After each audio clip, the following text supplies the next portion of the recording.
Hey guys, at this point Haute42 is an established player in the all-button space, and many people in the FGC have purchased one of their devices. But fight sticks and controllers can be a fun extension of a player's personality, so if you'd like to mod your stock version to put your own stamp on it, then this is how we can achieve that. We're going to work on this classic T16 and see if we can't change it up some, mostly by using Etsy services. First, let's start with function over form and change up the feel of our buttons. Most of these all-button controllers start with linear switches of the red variety, which are a good baseline for lots of people. I prefer linear switches like these over clicky types since they're quieter, but if you like the clicks, you can definitely find some to accommodate that preference. I have a more exhaustive video of classic types, as well as some others on newer options geared for more fighting game peripherals if you need more help finding the best switch for you.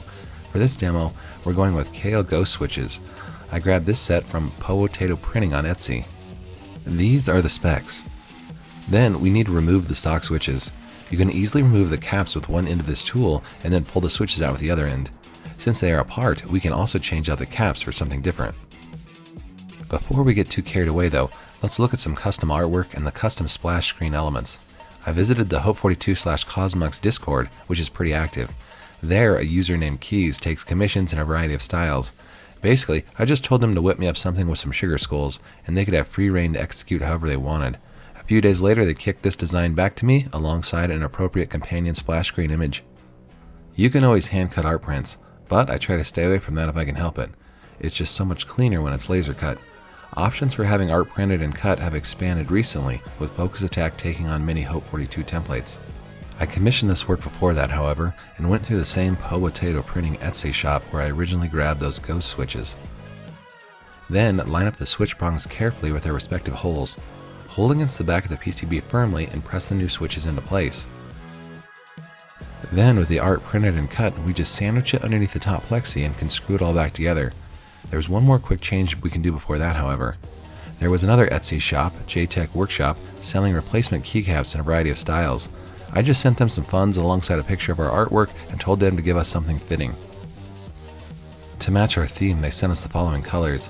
The main action buttons are an off-white, the brown looking ones are actually a wood-infused PLA and rosewood, and then the movement are gray.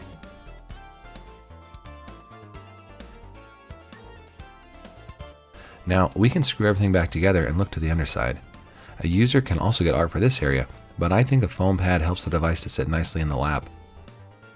So back to Etsy, this time to a store called Disco Digital Shop. I bought some stickable foam backing and we can apply it here.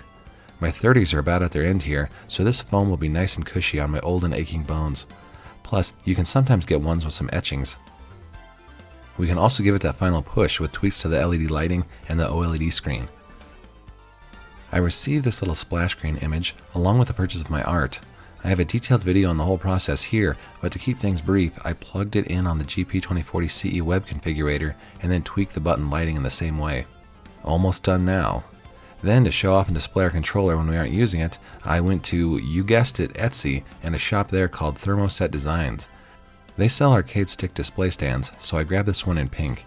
We can set this little number up here on the desk so it's ready to go whenever we are.